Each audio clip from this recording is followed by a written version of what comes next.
Welcome, everyone. We'll get started in just a minute. Thank you so much for giving us your time on this Saturday. So this week, I want us to kind of hit the ground running. I'm really excited to be here. I'm really excited to see you. And I think we're going to have a great conversation today. So for those of you who, this is your first time here, my name is Suzanne Buchanan. I am a career communications specialist and a natural health specialist. And I love nothing more than bringing people together for conversations that matter. And a few months ago, my colleague, Michael Dan Clefts and I, Michael, say hi.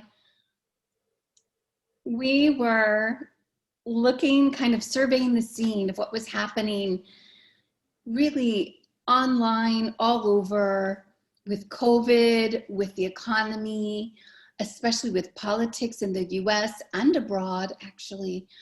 And we looked at this shit show and we asked ourselves, who was showing up for others?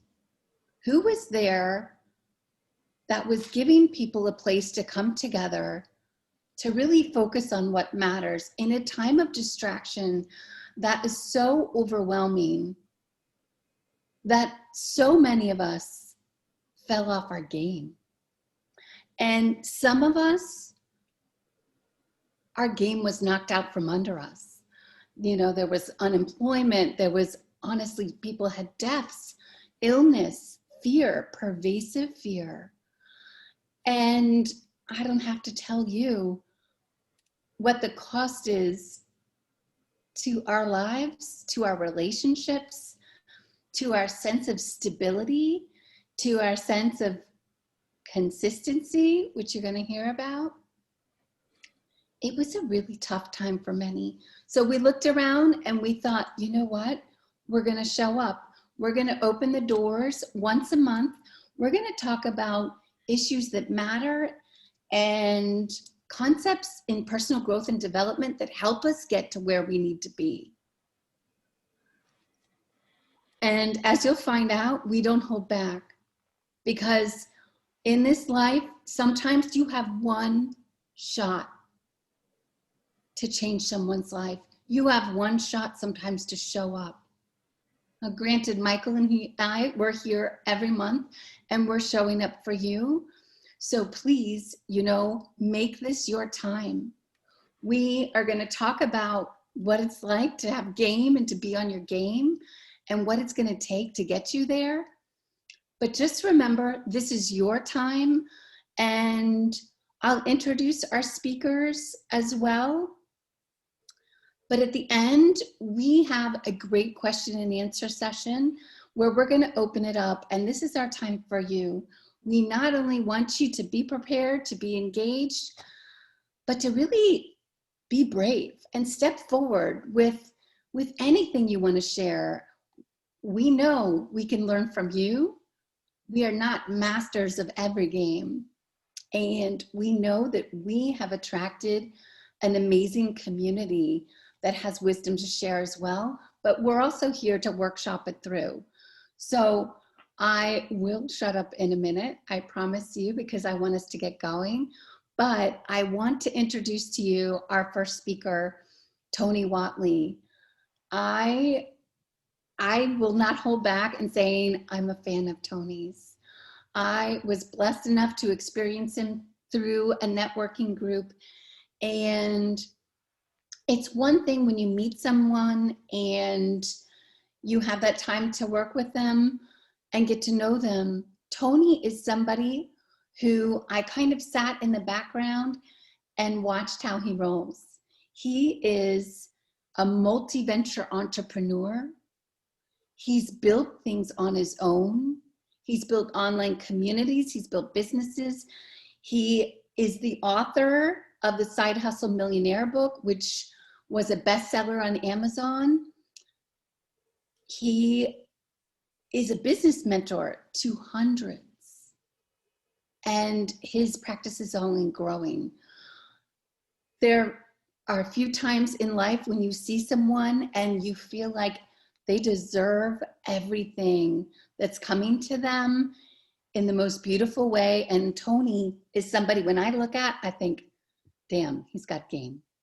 So I'm super excited to bring you him. And I also want you to know that one of the things I respect the most about Tony is that he does not hold back. And like I said, this is a no funnel, no fluff forum here, where we're here to give value and to tell it like it is. So to start us off, Tony, we'd love to hear a little bit more about you and your journey and how you got here with this fire. So thank you. Well, thank you for that warm welcome, Suzanne. It's always good to collaborate and meet your audience. And there's not any faces in here I recognize. I recognize one name, Michael Lum. He's in my group. So thank you for joining us, Michael, even though you're hiding from the camera. Now, let's get on to this thing here. So Tony Whatley, who am I? I grew up here in Texas, lower middle class. My mom was a Japanese immigrant. She worked in the public school cafeteria her entire career. My dad was a U.S. Marine, Vietnam combat veteran. And after he got out of the military, he worked construction his entire career. I was actually the first person in both sides of my family to go to college on my own dime. I got a mechanical engineering degree. It took me 7 years to get that. I was working full-time construction at age 18 through 26 while I was going to school at night. I was sleep deprived. I was broke. I never changed majors, but I did definitely drop a few classes because of the stress and anxiety and things just having to pay bills. So I understand the struggle. And in that time, I was also working 3 jobs a lot of times. I would wait tables in the evenings that I wasn't going to school. And I was a mechanic working on cars on Saturday mornings and Sunday mornings. And then I'd put that apron back on and go wait tables. So understand that I grew up thinking that in order to make more money, I had to go put in more time. It was always about overtime and picking up extra shifts, picking up that second job or sometimes that third job. It was always about trading units of times and units of dollars. And that's all I knew how to do. And that's what most people in this country and most people in the world believe is the limiting thing that's keeping them from earning more. We're always looking for that pay raise that's 10 to 15% higher than we're currently at. And I'll tell you that after working with thousands of entrepreneurs and some of them several on one-on-one, they always have this limitation around money. You know, game, and to me, a game is just, a business is a game. I think about game and business. That's the topic of this conversation. It was attracting to me because I think about, I'm a Gen Xer. I was the first generation to grow up with video games and I love games. So what is a business as a game? Well, we have rules in games. Well, in business, we have rules too. They're called they're laws, the regulations. Those are the rules of the game. We have different presidents. We have different governments, local and national, that sit in offices. They change the rules. That's just changing the rules of the game. But we still got to learn how to adapt to those rules and play and win the game. So scorecards, and just like in games, maybe that's the financial reward. Maybe it's the impact that you create. You're always having to defeat these big bosses on every level and climb and climb and climb. And you get to the next level. Literally, a lot of analogies with gaming have to do with business or success in life in general. Think about this. Everybody here probably knows Donkey Kong. I'm looking at a lot of faces. Donkey Kong, very popular game, 8-bit digital from the 1980s. And well, literally Donkey Kong is about Mario, the plumber that's at the very bottom level of a corporate building, having to navigate and climb his way up to the top of that building, literally climbing ladders, jumping over flame balls and barrels with the CEO Donkey Kong hanging out on that top floor at the penthouse level.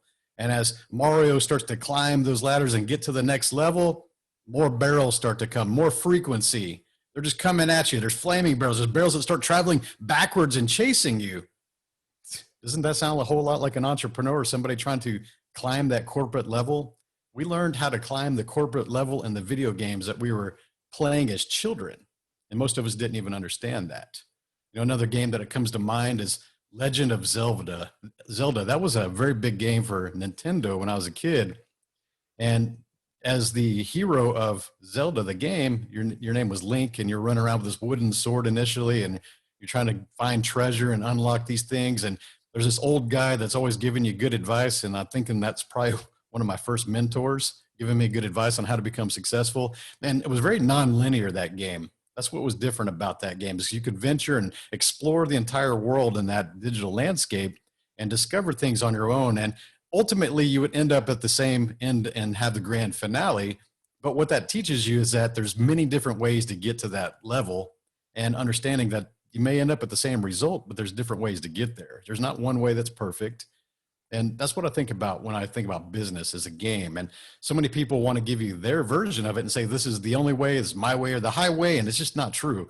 Every single one of you has unique abilities, talents, skills that have yet to be unlocked, that you just have to really go learn how to extract those from yourself and bring those and showcase those to the world. Now, a lot of times people, we talk about purpose. We talk about purpose, and most people will tell each other that their purpose is to provide for their family. You know, we hang around a bunch of people who aspire to be average, live average lives, and they tell each other, yeah, I just want to provide for my family. And you know what? That's an honorable response, but it's also a common response. And it's also something that you never hear to get challenged, because when people who hang around with other average people say that I'm here to provide for my family, you're supposed to stop the conversation at that point and just nod and agree and go, yeah, me too, because that's just what we say. But the thing is that your family, that is your duty. That's not your purpose. Your purpose is so much greater than your family. So you need to learn to differentiate between what your duty is and what your purpose is. Your purpose could potentially impact millions of people here. Everybody here has the same opportunities to be able to go do that. Now, if you're not the right person yet to be the one that's carrying that message to reach people, then maybe you need to invest in yourself, start believing in yourself, and start hanging around with other people who listen to your big dreams and not just rain on those things, but maybe actually say, you know what, that's a big dream, but I think you can do more. When they start to listen to your big dreams and start to stretch and challenge you to dream bigger, those are the people that you want to hang around with. So your purpose and your duty are two different, completely different things. And another thing that I think that a lot of times people hang around with each other and they make excuses about not having enough time. You know, we don't have enough time. Why aren't you writing that book? I don't have enough time. Why don't you start that business? Why don't I have enough time? Why don't you go to the gym and get fit and do these things? I don't have enough time. Well, that is another excuse that is volleyed back and forth between people who aspire to be average, mediocre. Nobody that's on this call, I hope, because when we hear that excuse coming from one of our peers, our friends, or colleagues, we're supposed to stop the conversation again and say, oh yeah, I know, I'm so busy too. Well, you know, that's a slap to the face to everybody out there that is a single parent, working 3 jobs, building companies. Is it really that having a marriage or children or family or adversity moments or challenges in your life is what keeping you from doing the things that you truly want to do? No, that's just an excuse that gets common. So when you say that to someone like me, I say, hey, well, that's important that you need time. So go ahead and pull out your phone and show me your calendar. What does that look like? And most people give you the deer in the headlights, like, oh crap. Most people just stop the conversation and say, yeah, me too, I don't have time. But this guy, Tony, is asking me to see my calendar now? I don't have a calendar. Well, if you don't have a calendar, you're not living day by day. Even on the weekends, there's a calendar. We're here on Saturday. This event is on my calendar, just like you guys that showed up. So that is one of the biggest hacks you'll find from average to successful people, as they live their day-to-day on a calendar, even their social things, the things you make time for, because a lot of us live with anxiety and stress because we're always trying to remember the crap that's coming up. You know how much easier it is on your life and your anxiety and your stress when you just put these things in your calendar and you don't have to remember them and trying to keep your brain capacity so full when you can keep a free app like a Gmail calendar on your phone full. So that is one of the biggest hacks that most people just really fail. So when you start to say, I don't have time, it's not that you don't have time. Everybody has the same amount of time. It's how are you managing that time? Are you putting it on your calendar so that you're fully present in the moment that you're currently in? Because that's what you get the benefit of when you actually live by a calendar. Later on, after this call, I'll be driving to the beach and spending my time with the family at a rented beach house. And then that's on my calendar. And I'm going to be fully present in that moment and not worrying about what's coming up tomorrow or Monday or Tuesday. So these are the benefits of why you want to have the schedule on there. So you can be really focused on that task that's actually on your calendar for that block of time, that hour of time, that 30 minutes of time, sometimes even that 15 minutes of time that most people just really take for granted, because we think about time as endless and there's an unlimited supply of it, but it's just not true. So I'll give you a little backstory on why I do what I do. I love cars. You can see some evidence of that in the background of my room here. And I built a few companies that were 7 figures. I sold those for millions of dollars. And the thing is that I've always been very consistent and disciplined, probably because of having a Japanese mom that was very disciplined with school. To give you guys an idea of discipline I did not miss a single day of school from kindergarten to graduation. And it's not because I wanted to go to school. It's just because I had the discipline. And unless I was dying, my ass was getting on that bus. My mom and her generation, women didn't get to go to high school. They got plucked out of junior high level and went to go work in the farms. So she highly valued education, and she made sure that my sister and I would always get in our education. My dad, being a gunnery sergeant in the U.S. Marines, I got the other kind of discipline from that side. You can imagine. So 2 highly disciplined parents, and I brought that into my adulthood. I didn't really like it when I was a kid, but I understand why it was so important now. But it's just things that can be taught. I've seen people with no discipline become highly disciplined, but you got to be around the right people that encourage that foster that challenge you. Stop spending so much time with people that talk about remember when we did this, remember when we did that. You're hanging around with a lot of people talking about remember when. Understand that they think in their minds that they peaked in high school or at college, that all the best years about their lives are in the past. That's not the people that you need to be hanging around with. Those are good to occasionally visit, to recapture some of those moments and those touchstones and milestones in our life, but those aren't the people you should be hanging around with. You need to be hanging around with people that talk about imagine when.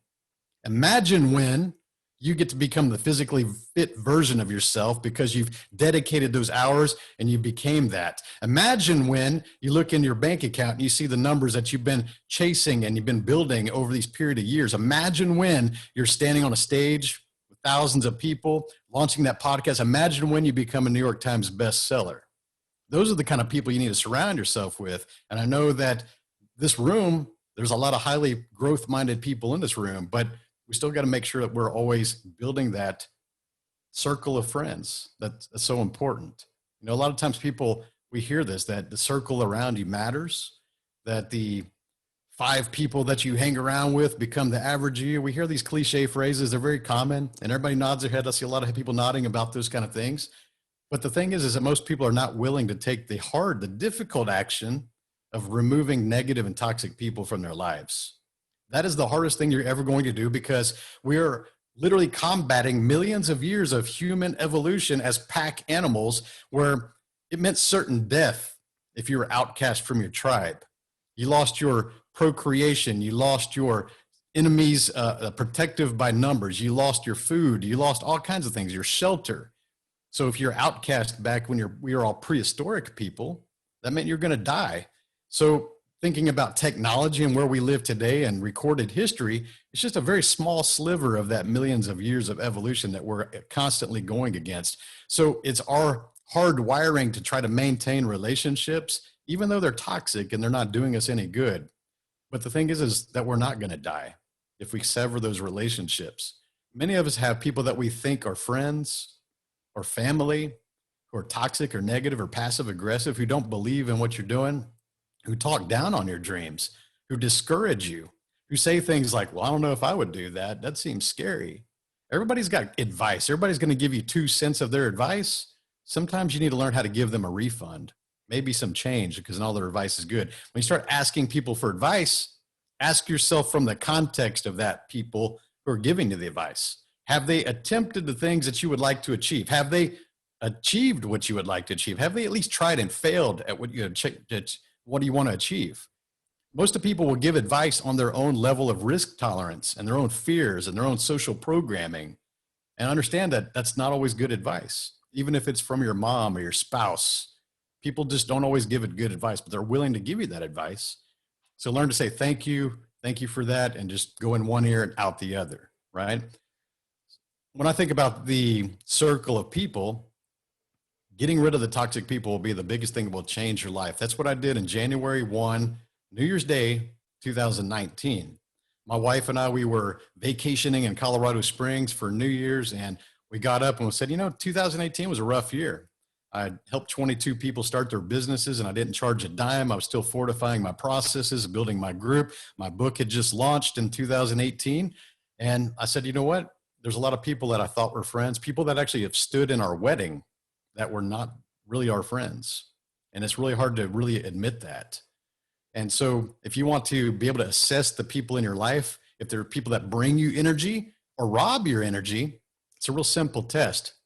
Next time they call or text you and you see their name on your screen, ask yourself in that moment, what is your initial emotion of seeing their name? Is it, I can't wait to have this conversation, looking forward to catching up with this person? Or is it, shit, what do they want now?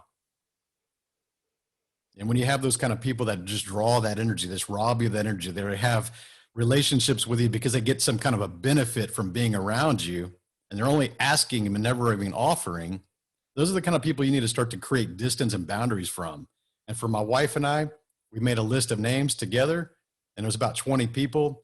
And on that day, we deleted them from Facebook, from Instagram. We stopped taking their calls. And anytime they would solicit and ask for something, we'd say, hey, we're busy, we're overcommitted, but thank you for asking. Never say, hey, give me a rain check, because that just keeps the door open. And I'll tell you that, you know this from work, your own relationships. If they keep asking and you keep telling them no, they're going to quit asking eventually, and that's fine. But it was the hardest thing that we've ever had to do. But I'll tell you, 2019 was one of my most explosive acceleration years because of that, doing it on New Year's Day.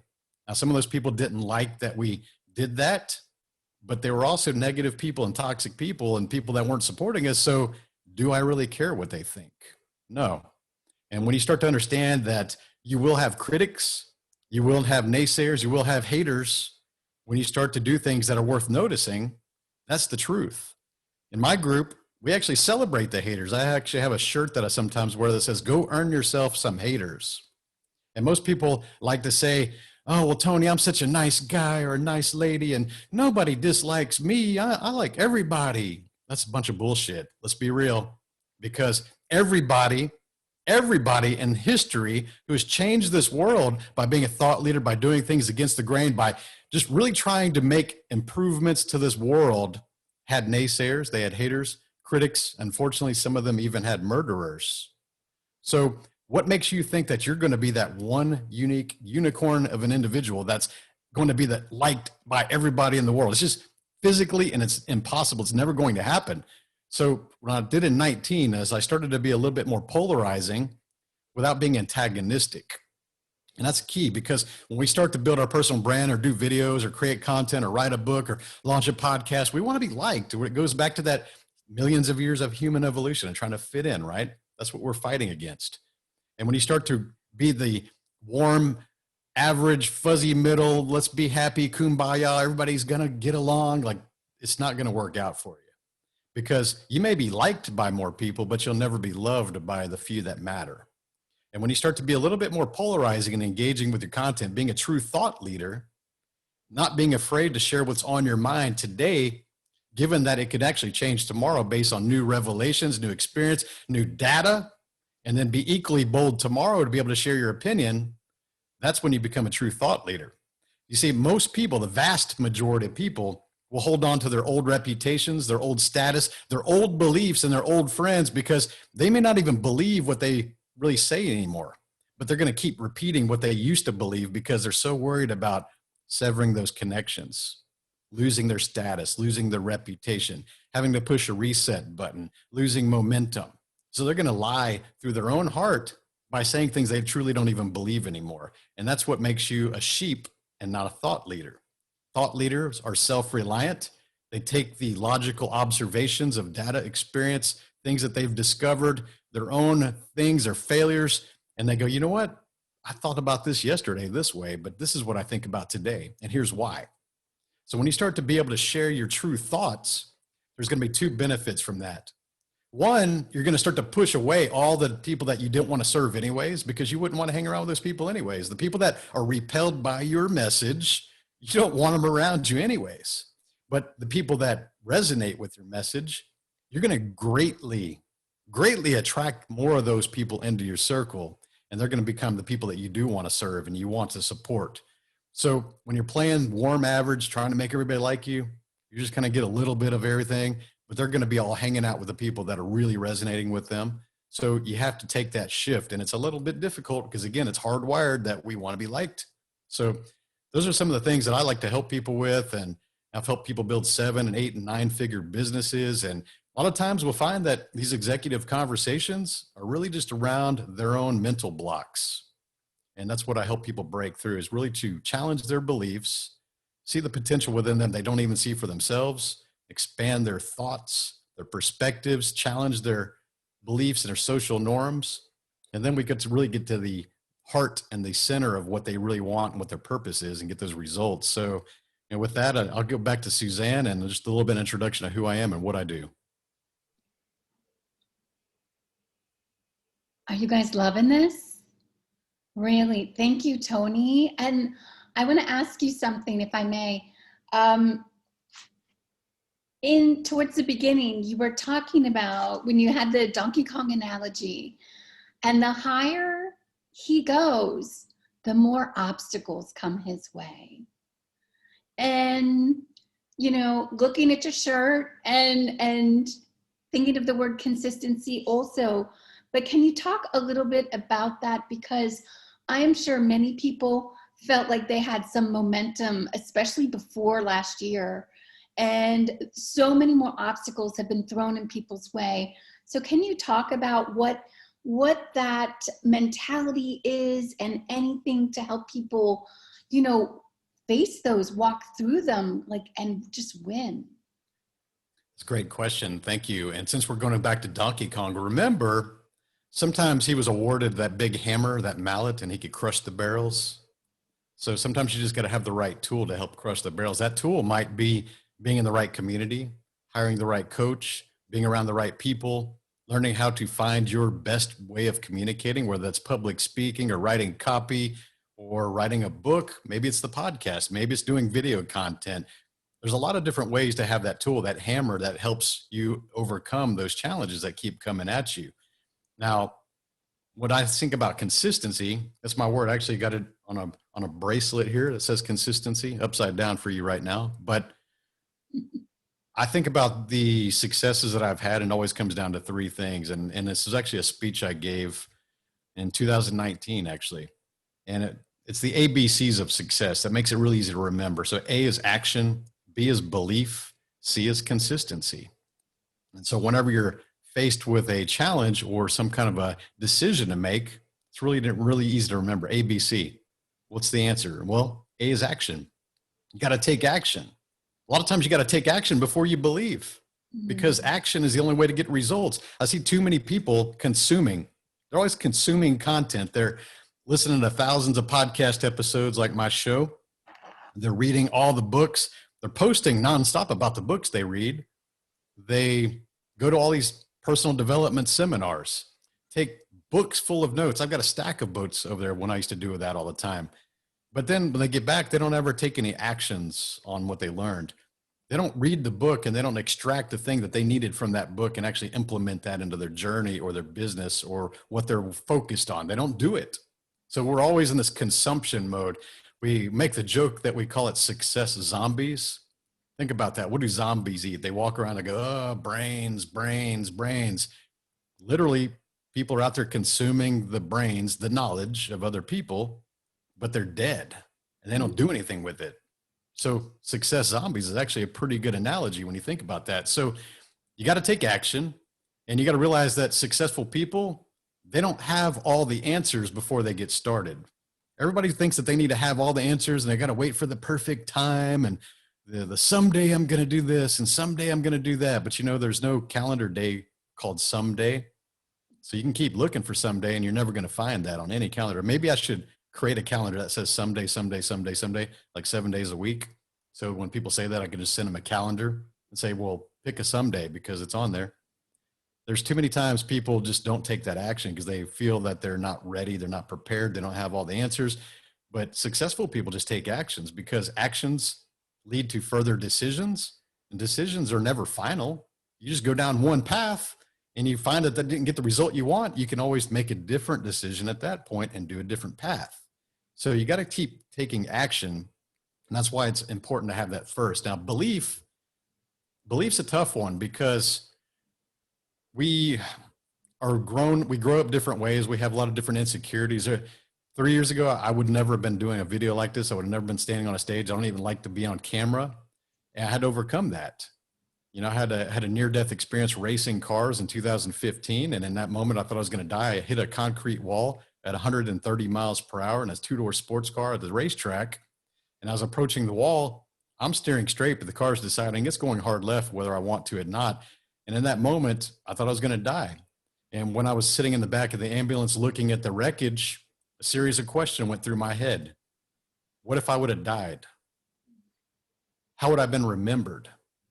Am I doing enough? Am I creating enough impact? Because, yeah, I've always been a nice guy, but I knew that I wasn't only impacting my bank account and my close friends and my family. I knew I had a lot more potential than that. My purpose had to be bigger than my immediate family and my close circle of friends. Because over the last 20 years, people always came to me for advice for business on how to scale businesses. And I was always happy to be that mentor and that coach to help other people in the corporate setting or just in my friends or colleagues. And they always told me, like, look at these results I'm getting. Like, why don't you do this full time? And I made a bunch of excuses. I said, well, I've got a busy career in engineering. I was working for a major oil company, and I've got a family, and I've got a couple businesses that I run. I just don't have time. You see that excuse that I had? The truth is I did have time, but I didn't have the courage. I didn't like being in cameras. I didn't like my recorded voices. I was afraid to put myself out there because of the fear of the potential criticism and the naysayers and the critics and the haters. And I'm telling you, once you start to do this, you will have those. We will celebrate those together. I make my group screenshot their haters and their troll comments on their social media, bring those back to the group, and then we all celebrate and cheer when they get their first critic, because it finally means you're doing something worth noticing. That's a hard truth, and most people don't like to hear that, but if you don't have any critics, you're relatively not doing anything worth noticing. That's the truth.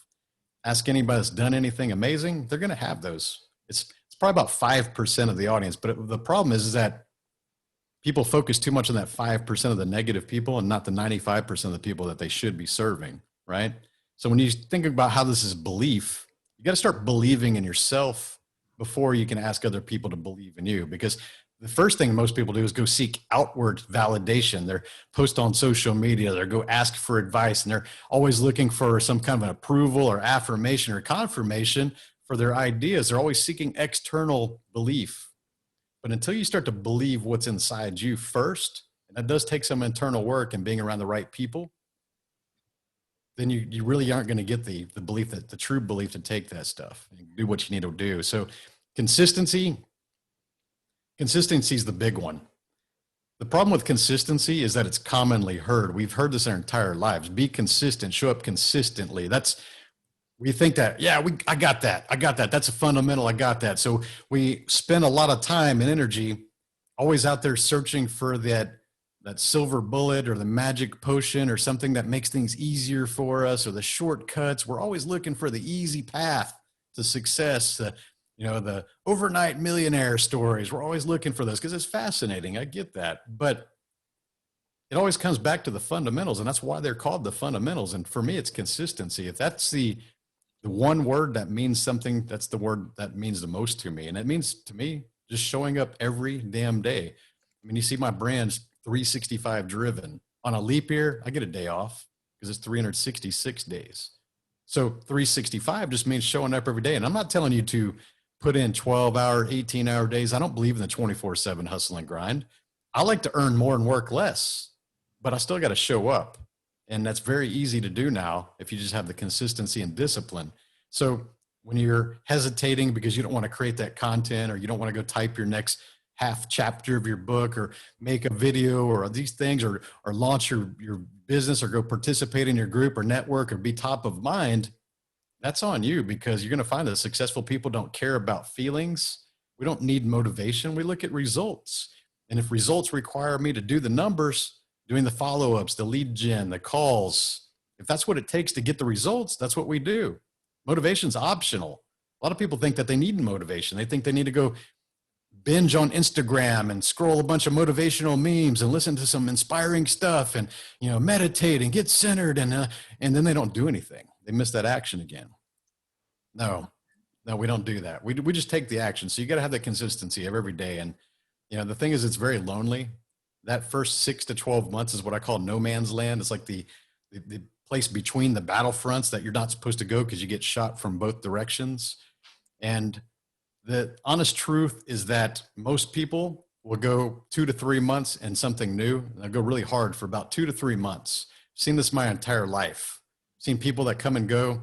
You've seen these people come and go. Maybe you've been a person that's done this where you go, hey, New Year's resolution, I'm going to start this business. I'm going to go on this weight loss journey. I'm going to do these. I'm going to write my book. And you're all excited because it's the first thing of the year. And February, you're starting to not get the results that you thought you were entitled to, or you thought that you should deserve. You're not seeing the scale change. You're not seeing your audience grow. The initial wave of people that saw your videos or your content or listened to your first few episodes of your podcast looked promising. And you said, wow, maybe I have more support than I thought I did. This is not going to be so bad.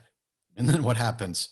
2 weeks into you doing that every day, people just stop liking your posts. They stop commenting. And you go, wow, am I pissing people off? Am I too frequent? Or am I annoying people? Am I not any good at this? What's wrong? What's wrong? There's nothing wrong. They're watching you. They're watching you in silence. They're watching you just like they're watching hundreds of other people on their timeline in silence. They're observing you. They're seeing how dedicated you truly are. They're seeing if you show up every damn day to create value and impact the world, whether it's one person liking you or 1,000 people liking you. And what's going to happen is about 6 months in, they'll start to come around. They'll say, you know what, this person is really driven. They're really starting to show commitment. They're showing up every day, regardless of how many people are perceived to be watching, because we're all watching in silence. We're earning their trust again. Now they start to like your post a little bit. Maybe they comment a few times here and there. And you're saying, okay, maybe people are starting to come around. That's 6 months of showing up every day. 12 months, they're starting to respond a little bit more. They're starting to maybe sometimes share some of the content that you're doing. They're telling people about your book. They're telling their friends to join your podcast. They're applauding you a little bit. 18 months in, maybe they're starting to tag their friends. Hey, Suzanne, you got to come listen to this person. They're amazing. I want you to hear their message too. You got to follow them. That's 18 months of showing up every day. 24 months, 2 years in. 2 years in, I was tagged by hundreds of people on a daily basis all around the internet, Instagram, LinkedIn, Facebook, by people I never met before. It took 2 years to get to that point of showing up every damn day. So if you think that you're entitled to results faster, it's not going to happen for you. You got to be committed. And I always tell people, if you're not willing to go 12 months at something, 12 months of consistently delivering value, whatever that schedule looks like to you, then don't even start.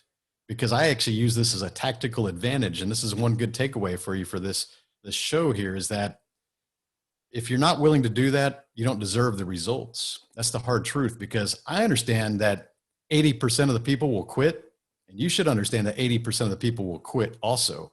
So that gives you a tactical advantage that if you could just outlast them, you don't have to be the best at what you do, but eventually 80% of your competition, the people vying for the same level of information or attention or time on camera or voice or books, they're going to quit. So then you only have the last 20% of people to actually compete with. And I'll tell you, it's a whole lot easier to compete at the top than it is at the bottom.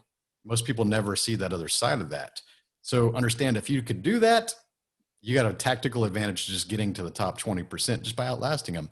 And you will become the best if you stick with it and keep investing in yourself. So hope this is some good takeaways for you. Awesome. I totally love it. Thank you so much. And I'm sure we're going to go into deeper in the Q&A session. So guys, stay tuned. And oh my gosh, right? We're just getting started too. So I wanted us to kind of shift gears for a minute, because my colleague and co-host, Michael Dan Clefs, he has a great background. He's from the service industry. He really takes a life of service to heart. He's also a life coach. He is a leader in the IT sector as well. And Tony, your shirt and Michael's mindset is so consistent. I love that. Really, from what I know about Michael, he shows up. And it is that consistency, that persistence and strategy that have helped him get to where he is today, and he just continues to grow. So, Michael, I would love for you, in your practice, which is Elevate Your Best, I would love for you to share kind of the lessons that you've learned on game and how you've helped other people get there. Thank you, Suzanne, and thank you, Tony, for that exciting overview of kind of your path. And it's got me excited. I'm like, okay, so how do I follow that? So thank you for kind of setting me up. I'm not sure in the right way or not, but I've been coaching for about 18 months, and it's certainly been a journey of my own. And I really kind of take to heart that it takes 12 months to kind of get between the battlefields, and things really start showing up once you're putting in the time. And what I've been, kind of, as we've been focusing on the game as a concept, I was kind of came up with 4 different perspectives that we can actually take the game that we're playing. And I've kind of broken that down into chance, skill, role-playing, and strategy. Each of those has their own benefits. It has their own weaknesses. It has its own set of ways to approach it. And I want to kind of dig into those a little bit more, because each of them are necessary. You can't do one without the others. So for me, the chance side of things is kind of what Tony was talking about, of taking action. It's that gamble. It's taking the risk. And you never really know exactly what the outcome is going to be. You don't necessarily need to have preparation to take that chance at all. So if we're talking about gambling, when you just put money into a slot machine and pull the lever on it, you're taking a chance, and you don't know what the outcome is going to be. It's necessary to take. Even for me, for this event that we're doing, I took a chance to put this up on LinkedIn. It was my first time doing that. Someone made a comment, and I'm like, hey, let's try this and see what happens. And it's an iteration.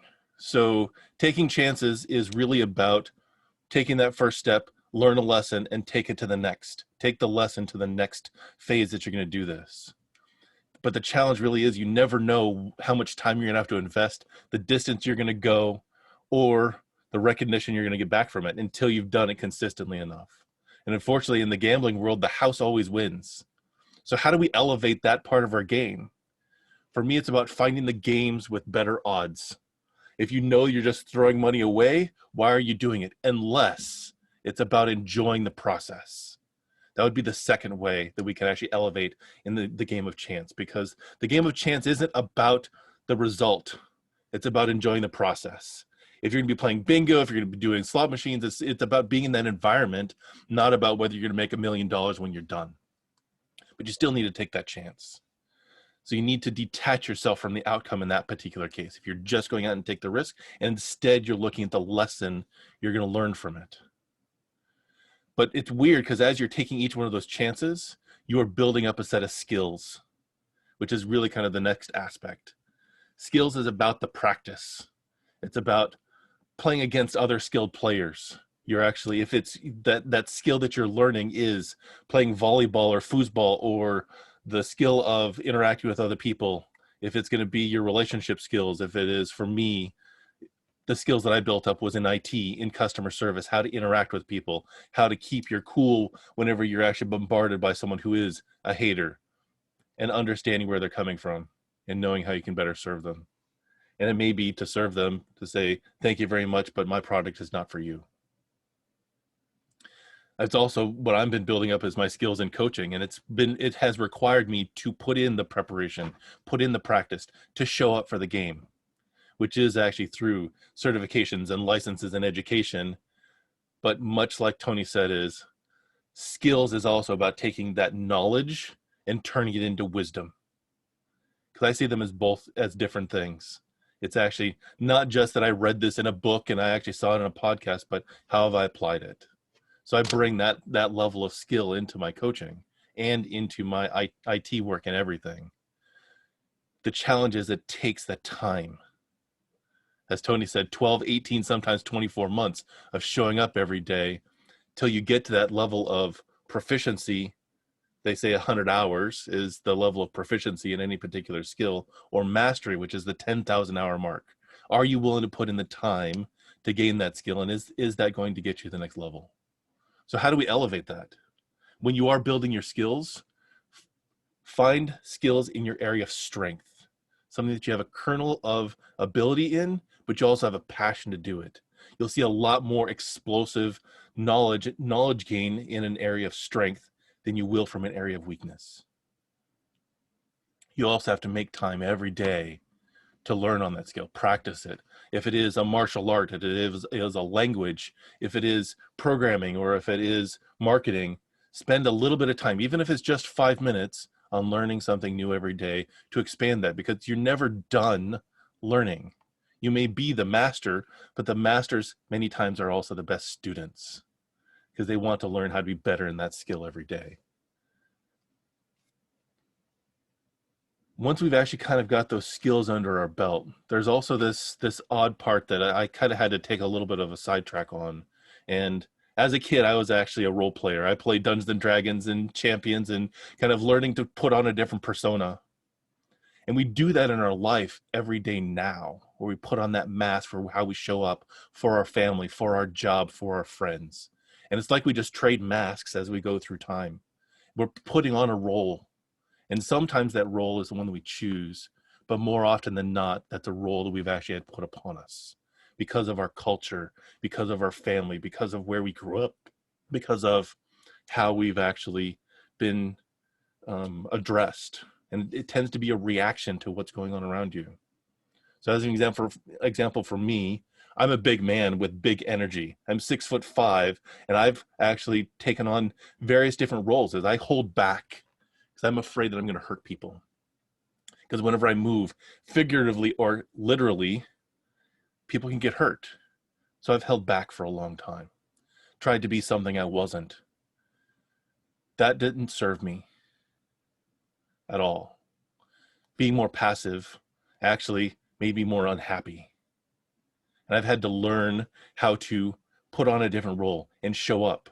A few of the people here have actually kind of seen that transformation for me because I've had to be more authentically myself. And that's actually, to me, the way that we can elevate in this space is have a space where you can intentionally be fully yourself. At your job, you may have to put on that role. That customer who's up in your face, you can't actually just give them both barrels most of the time. You've got to actually put on the nice face and escort them out the door if they're actually being, an ass about it. But have a space where you can be authentically yourself. For me, that was a men's team. And after practicing that in a men's team, I was able to then bring that authenticity into my relationships, bring it into the job that I'm at. But it required me to be open to showing the full version of myself. So there's either being fully authentic yourself or choose your role. What is your role in this particular situation rather than being what somebody else has decided that you need to be? Because there is this power.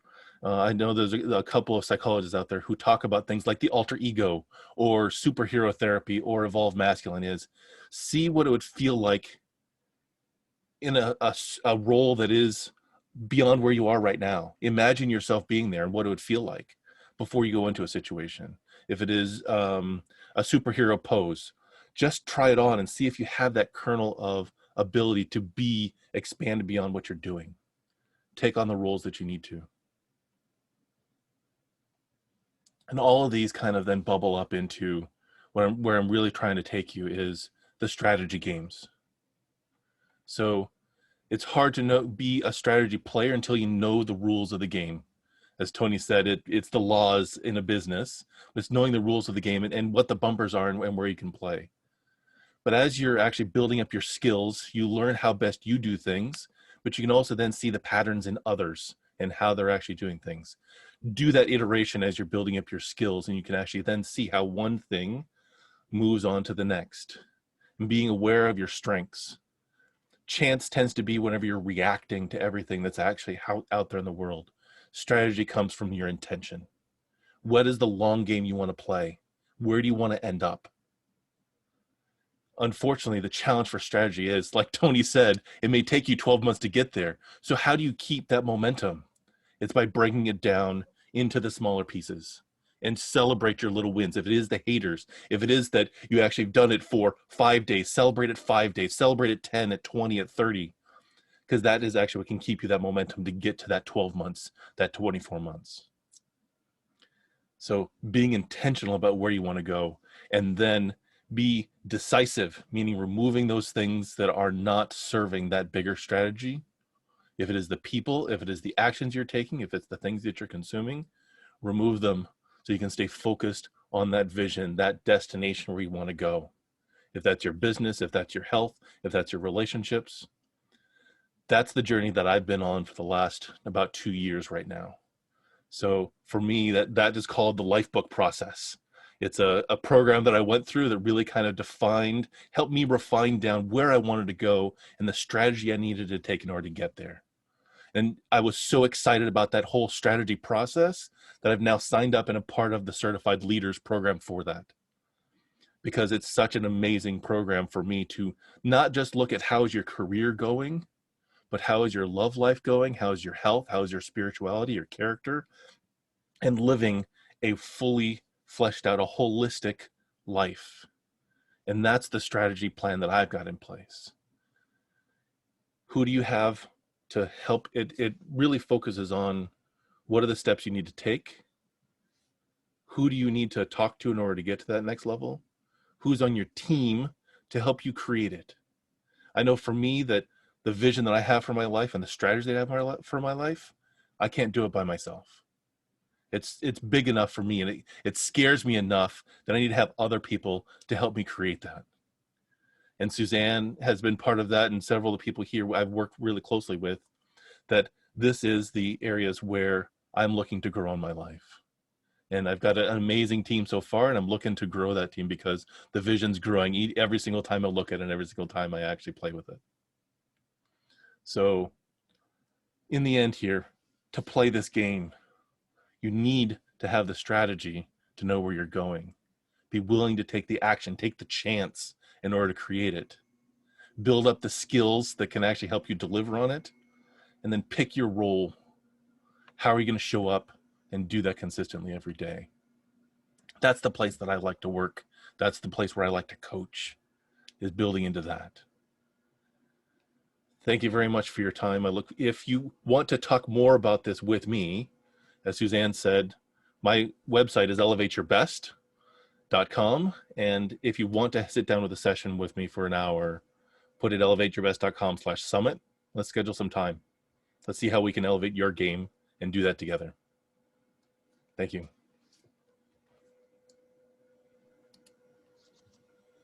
Guys, are you getting this? Right? There's something special here.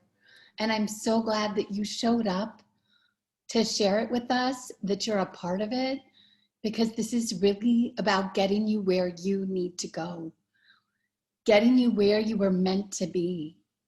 And Tony, Michael, and we show up because we believe in you and we know you can get there. So, my job really is to bring us together and send us into the next section. And I want to respect our time today too. But, after listening to Michael and Tony, I have one question for you. Are you playing small? When you look at where you are, when you look at your dreams, this isn't just about one aspect. You heard Michael, this is your life game. And this is your time. It's so important that we get this right. And it's okay if we mess up along the way. Like Tony said, like Michael said, like Tony Robbins said. He said he just made so many decisions so fast. He messed up so fast, he course corrected along the way. But massive action was part of the journey. And Tony also talks about, you heard that consistency. That's rough, right? That's the long haul. And you heard that it's not really about feeling motivated all the time, because motivation fails. And sometimes you wake up and you're not feeling it at all. So what is it that helps us really stay on our game? Do you think Tony felt like he was on his game when nobody was responding to anything he was doing? For 6 months, for 8 months, for a year? Do you think he felt like he was the Shazam, he had everything going on? Sometimes it's grit. Sometimes it's just hanging on to that vision that we have set. And for those of you who've been with us on the journey, we started in January on vision, right? And then what we talked about in February was habits, and habits aren't sexy. Well, we can debate that one, but anyway, but really, but you feel amazing once you've got them down. We talked about getting in the flow space of like setting your environment. And look at what Michael and Tony both said about distractions. And what was a word that kind of resounded today? Detox. Do you need to detox things in your life that aren't helping you get to where you need to go? Do you need to eliminate some of those distractions? Tony talked about detoxing friends. I highly recommend the Friend Cleanse program, because not everybody is going to be able to hang with you on your journey. And the beautiful thing about when we call our community, when we really, set that apart and let those who are not with you fall to the side, you open room, you open space in your life for the right people that can accompany you on your journey. You feel me? Let the right people in, because you are here for a reason, and you will find a wealth, a universe of resources at your fingertips, in your mind, in your energy. It is all around us, but you've got to be open. You know, one thing that when you look at somebody who you're like, damn, he's got game, there's an energy about them, isn't there? Like a magnetism. They're attractors. And they are attracting like-minded souls on their journey. We pray today, in you showing up, that we presented something that will attract you on this journey, because we see things in you. We see things in our community. And we love being here with like-minded hearts and souls, brilliant minds that are serious about their journey. To be on your game, you are attracting massive things. And I want us to pay attention to something Michael said about his vision, that it's getting bigger and bigger. He took that chance. He took a risk in stepping into something new. Tony as well. Oh my goodness, Tony is built and built and built. Tony is like a mass action stacker, right? But what they're doing is they're taking that first step on faith. They're taking it with vision, but they're letting that vision grow. And with somebody who has game, that sense of momentum and that sense of energy is super important to getting you where you need to go. Momentum requires something important that I think Michael and Tony danced around, but we haven't talked about directly, is you have to allow yourself to move forward. And so many of us, Tony did talk about people who have those blocks. Is something blocking your momentum? Is something blocking you from that massive action and that almost fluency and fluidity of movement that you see when somebody has game? They are not sitting back. They are not letting things happen. You know, they are not letting life determine and make decisions for them. They are actualized and in action. So, you know, they almost have a glow. And you know what else I think they might have? Okay, get ready, guys. I want to hear from you. I think they have a theme song. Do you guys have a theme song? How many of you here? Pop in the chat. I want to see how many of you guys have a theme song. Michael and I were talking about this, and I've got many. Like, you just pick the mood, you pick the task, and it's on. Like, I've got soundtracks to my life. Music is a hack. Music is a mindset hack that helps you get to where you need to go. Yeah. So for those of you who, yeah, keep it coming. For those of you who have a theme song, type in the chat, how does it make you feel? What are some of the emotions it makes you feel? When you play your theme song,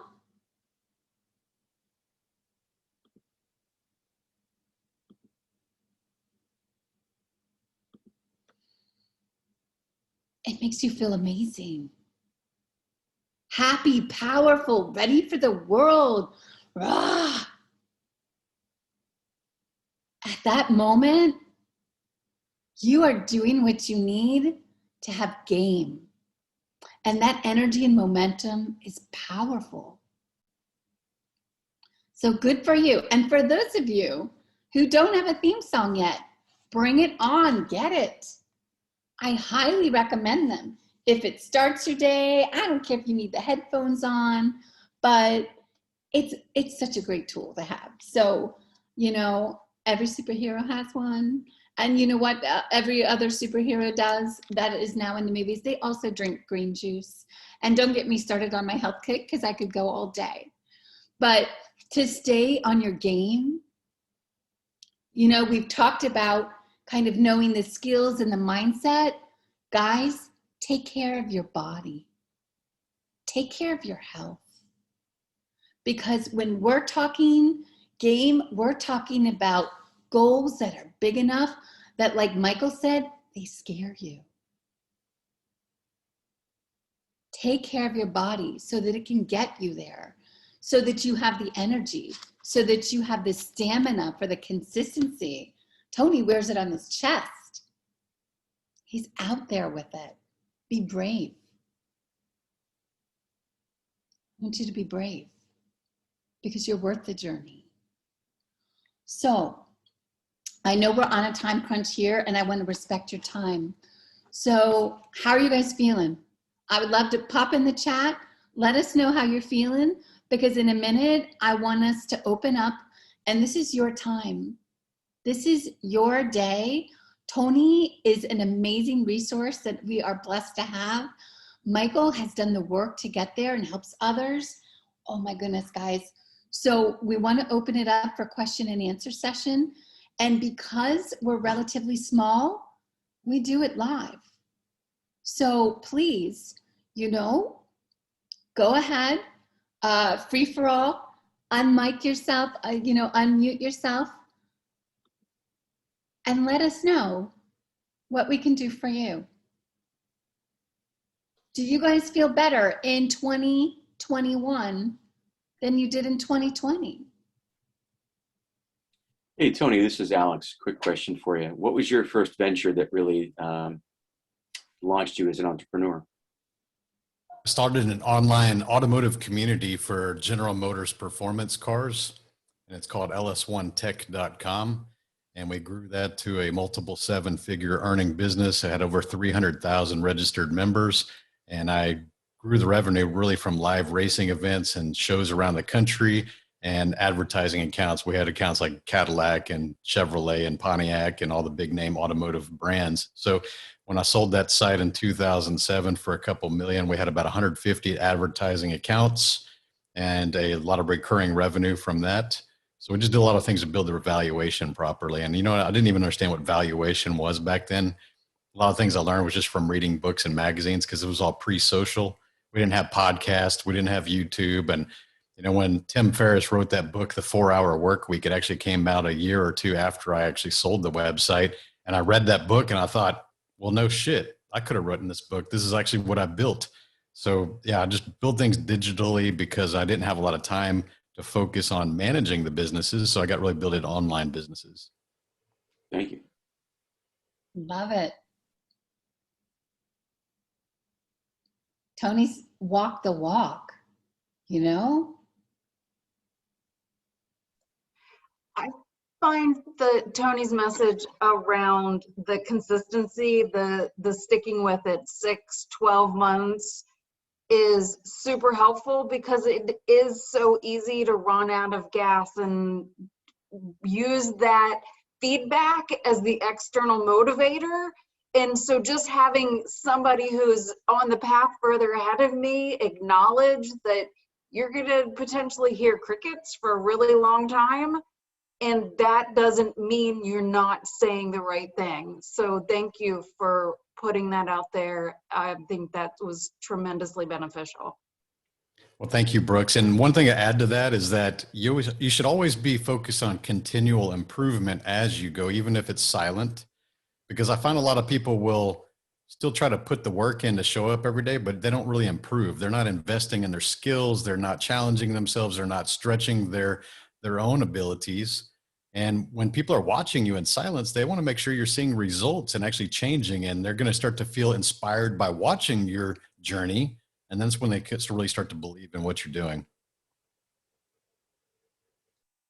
Thank you. Yeah, we're all on a growth journey. And so being intentional in how you do that also is communicated through what you're putting out there. So Yeah. hadn't thought about that dimension of it. I love that. So one thing that really, really resonated with me was the question, are you playing small? And that in combination with just the whole realization that amplifying your strengths, it doesn't all have to be a struggle. And so my question back to all three of you is how can we go about learning our strengths and really finding that sweet spot? In my own life, I'm somebody who has had a lot of successes, but I'm realizing that I can go higher and maybe even easier. But how do you hone in on those skill sets? So I'd love to hear your ideas on that. Who would like to take that one? I'm happy to.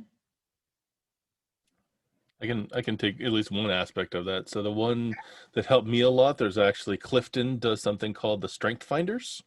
It's specifically for this and actually really finding kind of not the skill, but the approach that really leads to your strengths. So that was one that really affected me. But when it really comes down to it, and I know that Marcia, you very much are about flow. It's what gets you into that flow state the easiest, that you also have the least amount of recovery from after, because it is the combination of that. If you are going to iterate through something over and over again, it's a matter of what gets you pumped, what gets you in that mindset, and then you can actually recover and come back to it again. So that's really the approaches that I would actually take around finding whatever that skill, that strength is that can actually take you to the next level. It's, for me, I've tried to collect all the information out there and learn that doesn't really serve me. It's a matter of what do I get excited about? And then, as Tony very much pointed out, is do a deep dive on that. Take that 100-foot well instead of 100 1-foot wells. When I left corporate, well, sorry. Okay, so I'll jump in. Marcia, good to meet you. I think a lot of times it's right before our eyes. We know what we're good at and we disregard that or we take it for granted. Give an example. I was always fascinated with cars and entrepreneurship because mainly I grew up broke. So I remember even as a kid going to the grocery store with my mom. And as she pushed the cart around, I ran to the magazine rack back when those were a thing. And I would spend all my time while she was shopping reading magazines because I couldn't afford to buy them. So I'd just read them at the stand. And initially I was there reading the car magazines, the Hot Rod, the Motor Trend, and all this. And I kept seeing corner of my eye, there was some things over here on the other side of the shelf that talked about money. And well, I said, well, I don't have money. So maybe if I start reading some of those, I can unlock some of the knowledge or something and discover how to make money. And those were the magazines like Success and Entrepreneur and Forbes. And so I was the 12-year-old kid that got a subscription to Forbes magazine and started reading those, even though I didn't understand anything in them. Probably after a year of reading them and trying to really figure out what was going on in the verbs and the tech terminology, I started to unlock what they were talking about. So I've always been fascinated with business and always cars. And so when I was in that accident in 2015, and I realized that I needed to go make a bigger impact, I didn't know what that actually meant at that time. And I spent the next 2 years trying to figure out what that actually meant. And while I was just taking odd jobs and gigs and consulting and doing some minor coaching and things like that, I thought maybe do I need to create a nonprofit? Do I need to go create some impact that way? Do I need to become a bigger philanthropist? I had a lot of questions, but what it came down to is what are the passions? Like you said, Michael talked about, what are the things that you have a lot of energy about? I'm a very fit person. I'm 48 and I'm the strongest person in my entire life from this age. And I go to the gym 6 days a week, but you'll never find me really wanting to talk about fitness. It's something I do. It's not something I love. I could probably talk about it for about 15 minutes and I'm ready to change the subject. So it wouldn't make sense for me to go in there and try to teach fitness, even though I do that. So what is it that you have a lot of energy about? What are the things that people come to you and ask you advice all the time on? Those are key indicators on some of the unique talents or skills or the things that you have the perceived authority or knowledge in that you may be able to build upon. So for me, I said, I'm really good at building large automotive communities. I built the first one to 300,000. I duplicated that with performancetrucks.net and grew that one to over 280,000 members. So I'm pretty good at building large online communities. So it's like, what are the other things I love? Entrepreneurship. So how about I go try to build a large entrepreneurship group, something I have a lot of passion for. So that's what I'm doing.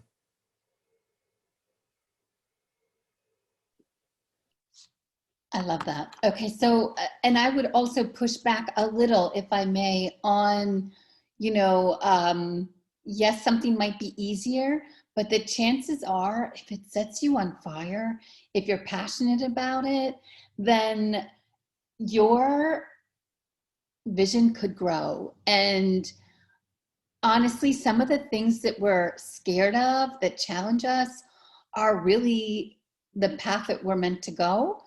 And so I just wanted to kind of give a little pushback on that, because God bless, I hope all of us have easy paths. We don't want calamity, or nobody's looking for trouble, for sure. And I'm a redhead and we make trouble all the time. So, but, look for the right way rather than the easy way. And I think once you find the right way, it becomes easier. So that's just a little pushback I had. Yeah. These are great questions, guys. Who else? How else can we serve you? Hello. Hello. First of all, thank you all three. I am really grateful for your insights. I'm still only 21. So still studying my first year, and I'm therefore also dealing with a lot of uncertainty and a lot of choices that are still on my way, and opportunities, like a lot of opportunities. And I'm really hungry for knowledge, and I love dialing in my habits and trying to do everything. But then I realized, well, I simply cannot do it all. And I wanted to ask you whether you have some more systems or questions someone younger could ask himself to discern between all these also nice opportunities. And I'm also going through the Lifebook process right now, which is really, really nice. But it's still, it's questioning yourself. But I sometimes have the feeling that it's hard for me to discern really among all the opportunities, because a lot of things excite me still. Yeah. Yeah, Aaron, good that you're young. So age to me, young or old, are not really, I guess, viable excuses for things. Give an example. My grandmother just turned 96 on Wednesday. And she was actually the first person I interviewed before I even launched my podcast. And she was 92 at that time. On her birthday, I set up cameras and recorded it. It's on YouTube. But now we call her Nanny. And I said, hey, Nanny, one of the questions I asked her was, I said, Nanny, you're 92 today. At what age did you think that you were old? And she thought about it and she said, 60s. 60s, I thought I was old. And I said, well, why do you think that? And she goes, well, you know, your grandpa and I we're trying to retire, and, you know, and we just kind of started staying home and being boring and acting like old people. And I said, well, do you realize that was over 30 years ago? I said, what do you think now? And she kind of shook and she's like, it wasn't old at all. I still had friends. I could still walk. I could still go do the things I wanted to do. I could dance. I had a lot of time. Your grandfather was still here. And that really hit me because she had been in her mind that she was old for over 30 years. You know how much you can change in 30 years? So being young, Aaron, you're not going to have all the answers. Wisdom and experience play a lot of factors in what your purpose truly is. And that's okay. So don't feel a lot of pressure on yourself being a young man that you have to have all the answers or know how to unlock life. You have a lot of time to discover that, because I would say that my purpose changed for every decade of my life. In our teenage years, which you just came out of, probably trying to have a cute girlfriend or partner, trying to fit in, trying to be cool, trying to be accepted. 20s was always about trying to find more education, maybe to create some responsibility, trying to showcase some of the things that you learned later in your 20s. For me, 30s was about stacking money, proving to myself that I can apply the knowledge that and experience I had. And I was willing to make sacrifices around family and time and things like that to go pursue those things. And I did. I made a lot of money in my 30s. 40s became more of a shift on impact. What kind of legacy am I going to leave behind? What kind of impact can I create that is going to help many, many, many thousands of millions of other people? So I'm on a legacy journey now. 2 more years, I'll be in my 50s. Maybe there's going to be something else that I'm really pursuing. And you know what? I'm okay with that uncertainty. And it's exciting.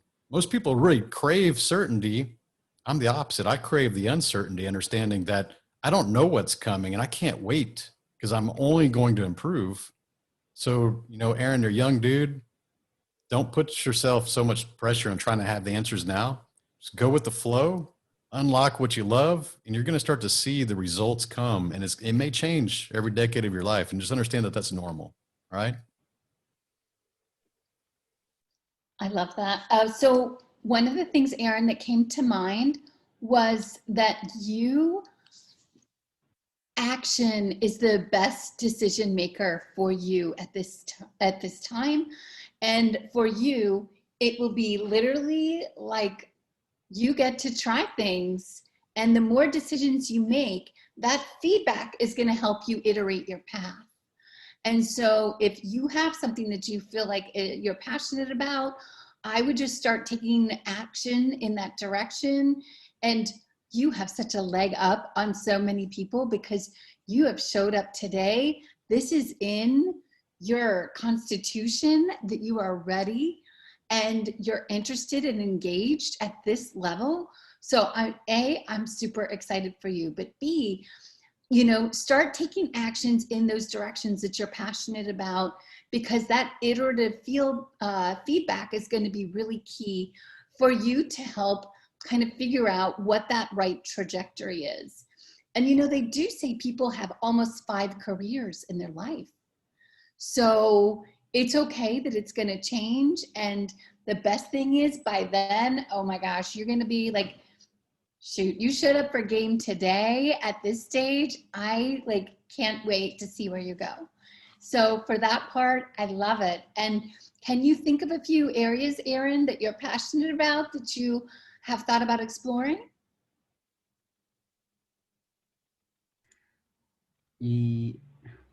Yes, definitely. For example, I mainly thought about, okay, I want to have a more of a meta holistic overview over my life and pursue that. Also what Michael talked about with the life book, right? And I just finished my life vision yesterday, and I reframed it a bit because I set very specific goals, but I kind of accepted that there's a lot of uncertainty still, and I wanted to have this framework of life book, which I'm trying to pursue right now, this 12 category smart living in the next couple of years, which is really about discerning all the different things, which will inevitably be integral to everything I will ever probably do. And I can build on top of that. So I try to use that right now as my foundation. And that is really where I'm burning every day. I'm thinking, okay, how can I optimize these things? How can I push other things off to make more time for that? And currently that's really something I've been working on, like, I think besides uni, 20 hours this week, and refining everything. And yeah, that's really the thing right now. That's awesome. I have one more thing to say to you. Give yourself to the grace to do 2 things. Number 1, mess up. This is the time where you can mess up because you learn, and really like let yourself mess up. It's okay. I swear it's okay. I promise you that. And the other one is play.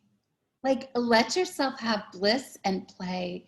And with those 2 things, I mean, you already have that foundation, which I love that about you. And I just met you. So I think it's beautiful, but let yourself mess up and let yourself play, because those are going to feed you, and they actually feed that creativity that's going to help you with that decision making too. So that's all my thoughts were. And Michael, if you had anything else. So I did. It's actually somebody knowing that you're crafting that life vision and you've actually come with the perfect thing for right now, is you have to remember that it's for right now. That, as Tony said, in a year from now, and 5 years from now, from 10 years from now, it's going to be different. And it's great to get it honed in now, but it is a living document. It is something that's going to grow with you, and it's going to change. I know that I've changed mine 2 or 3 times in the last few years. And I know that there's a couple of other life bookers here as well. They'll probably also testify that it's great to get it dialed in now, for now. Just like the partner that you're going to be with is going to be the partner for right now. Maybe a lifetime, but maybe right now. The job, the education, the health status that you're in, you could actually become a bodybuilder next month, or you could actually go the opposite route. It's up to you on choosing what that is.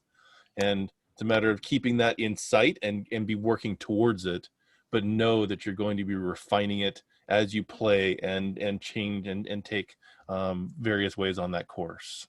So one of my favorite sayings was that it's the idea of an airplane taking off in New York, heading to Los Angeles, that most of the time it's off course and you have to course correct back and forth before you get there. But hey, maybe you're actually over Colorado and you want to get out. So you just put on a parachute and out you go. You'll figure out where you want to be and refine and define that vision as you go.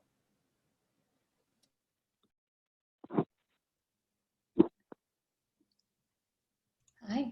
Thanks a lot. Do we have time for one more question, Michael? Okay, thanks so much for the space, guys. Really appreciate you showing up and all your time and insights today. I'm Sakun on the side without the video today. Sorry, I can't show up right now, but my question is around consistency, which I seem to struggle with a fair bit because this is one of those things where my brain's like always seeking novelty. And so I don't always see things through. And I'm just wondering if you have any insights on nailing the whole art of consistency, as Tony's t-shirt is very much clear with that, but also without like necessarily having to feel the monotony of what you're doing. Like, any insights on that at all?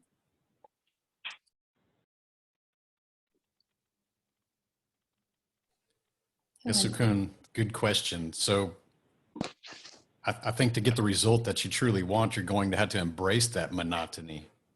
There's no easy way. I think that there is no easy way. And yeah, we all get distracted by shiny objects and chasing squirrels, and it just doesn't win. You know, and here's another thing that we see of this stupid cliche phrase out there when it comes to financial success. A lot of people repeat this on Instagram and Facebook, and they say all millionaires have 7 streams of income, and it's in books. And so people think that, oh, well, crap, I'm not a millionaire, so I only got 1 source of income. It's my job. So I need to go figure out 6 more streams of income so I can become a millionaire. But the context is completely off, because while it's true that millionaires have several streams of income, they became millionaires with 1 stream of income. They became exceptional at one thing. My first business that I launched that was a success was the first $1 million I earned. And then it grew into the other ones. And I had built other businesses and launched different brands and invested in different things. So you go become a millionaire at one thing, become exceptional at that. And then it gives you the resources, the knowledge, and the skills to apply to the next thing that you want to build, the cash flow. And then when that becomes a success, now you can go start the third thing. So that's too many people trying to do too many things at once. A lot of times people label themselves serial entrepreneur, but they're not successful in any of them, because it takes the focus and the attention and the consistency in one thing to become exceptional at it. And if you're dividing your attention and your time by several other things, you're never going to be the best at that. And you're never going to have that level that you truly want. So that's how you focus. You have to look at the monotonous and the routine and stay on message and stay on path. But if you're not doing that, you have to challenge yourself. Maybe the thing that you don't want to hear is maybe your purpose isn't strong enough to be behind what you're doing. So that's Tony. I'm done. Thanks. Appreciate that. That's helpful. Thank you. Sukun, if I may, honey, grit. Eat that shit for breakfast. I really, honey, like it is not fun all the time. You don't feel motivated all the time. But what you can do to get you there is to keep that vision in your mind front and center all the time. Because at the end, you know, you're not just doing a chore. You're not just doing something, an obligation. What you're doing is you're living like that successful vision that you're trying to become. And when you embody that persona of somebody who's already made it there, whatever task you're bored with, like that becomes such a trivial thing, because you know you're going to get there. And so I would embrace that. You know, we use the word grit and determination for that.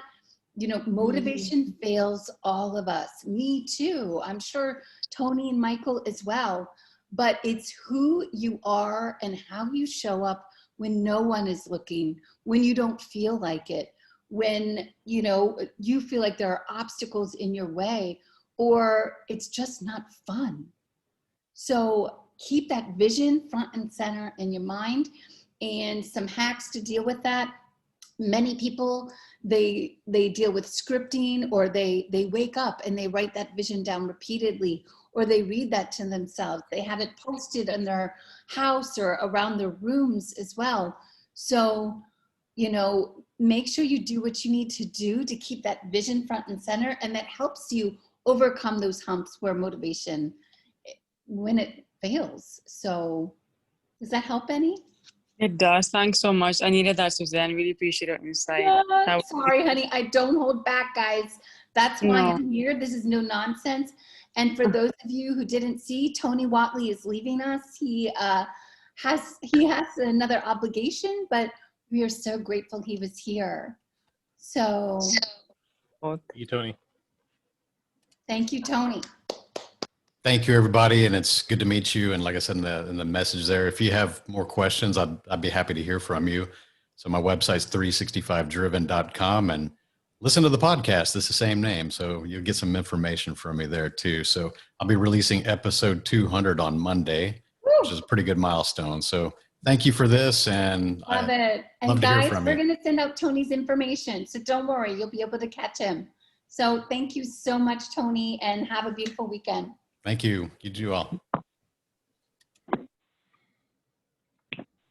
So we have just a minute left. If anyone has anything else, we are here for you. Please let us know. And if you haven't already, please follow us on LinkedIn. We have an Elevation Mindset page there. And you'll also find us on Facebook. We have a Facebook group there as well. So please. I was wondering if I can maybe speak to the novelty of the mind, if that's okay, because it might help Sakun. Sakun, my name is Kane Roselle. I don't know if you can see me, but I know that your camera is off. I can see you. I can Oh, see you. perfect. Hi. Hi, nice to meet you. I'm also a life coach. I've been on here before, and Suzanne, Michael, everybody is so good here, and definitely come every time they have one if you can. The only thing I wanted to say here was that we seem to be wired for novelty. The whole dopamine system in the brain is all about goal setting, goal finishing, goal setting, goal finishing. Yeah. So I wanted to make the suggestion to you, make smaller goals so that you always have another goal lined up.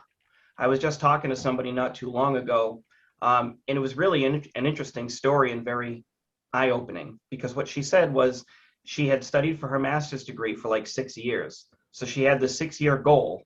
She finishes her goal. Her next goal was to get her first job as a teacher. But she got her job as a teacher, and then she hit depression. Why? Because after that, she had no more goals lined up. Right. So if you just maybe make yourself smaller goals and then apply everything else that was talked to here, allow yourself to become emotionally engaged with the goal and the vision and all those things, so that you go through the things. And all of a sudden, perhaps the monotony may not feel so monotonous anymore. So with that, I'm complete. I hope it helps. Thank you so much, Kane. I really appreciate your insight. Thanks so much. Great. Anyone else? Hey, is my audio coming through? Hi. Yes. How are you? Hey, good.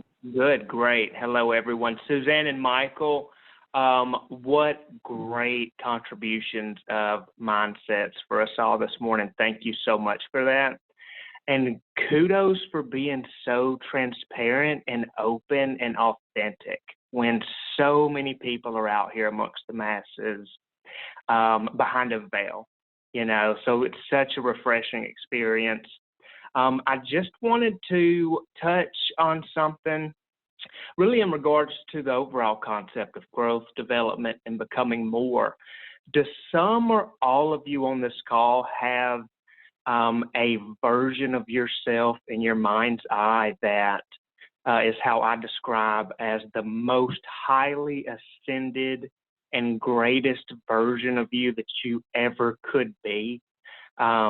If you do all have that, and even if you don't all have that, for myself, I hold the vision of that version of myself at all times.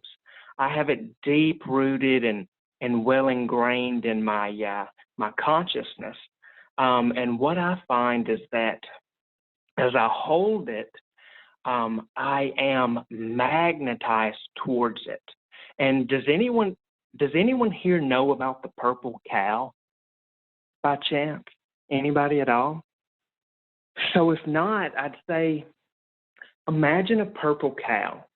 You all see it in your mind. Does that cow have a bell around its neck? It probably does now, right?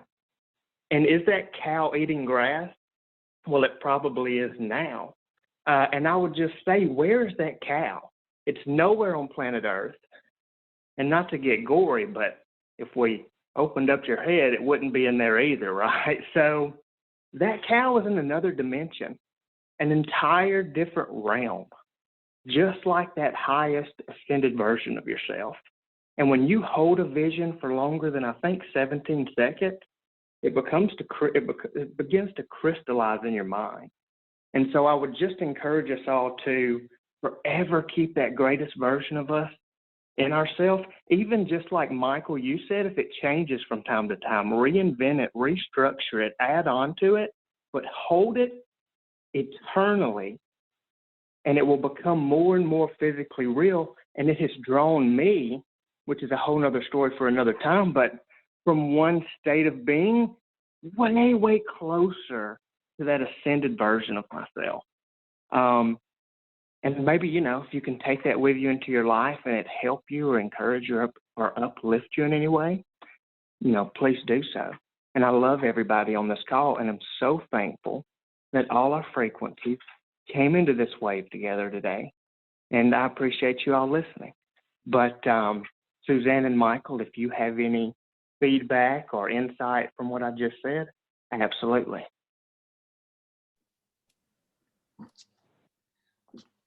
So this goes back to our theme song too, right?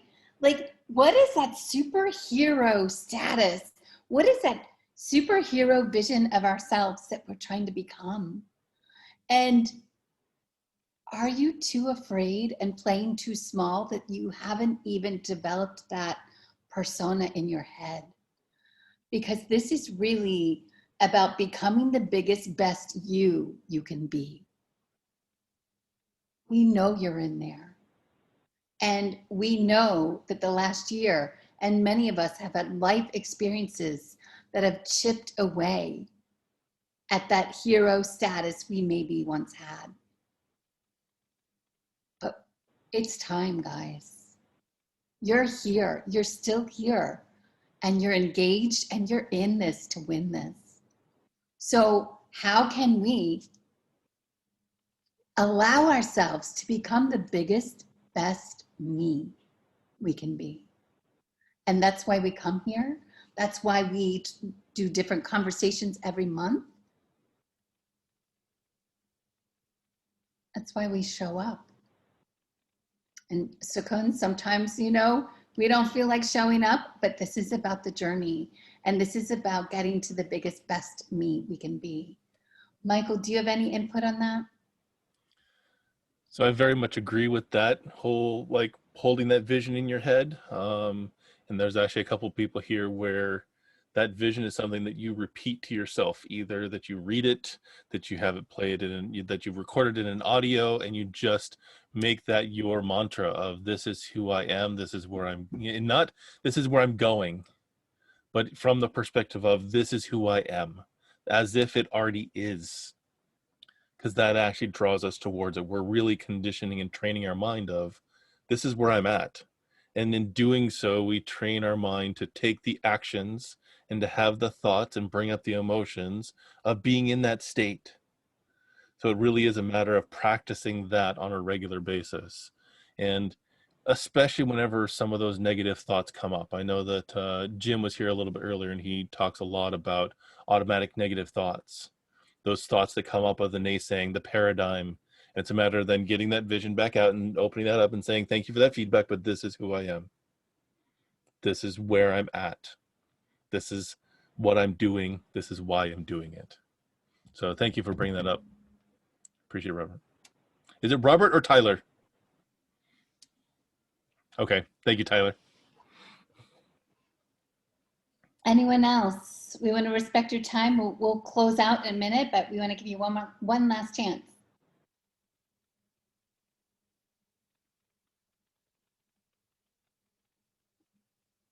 Okay, guys.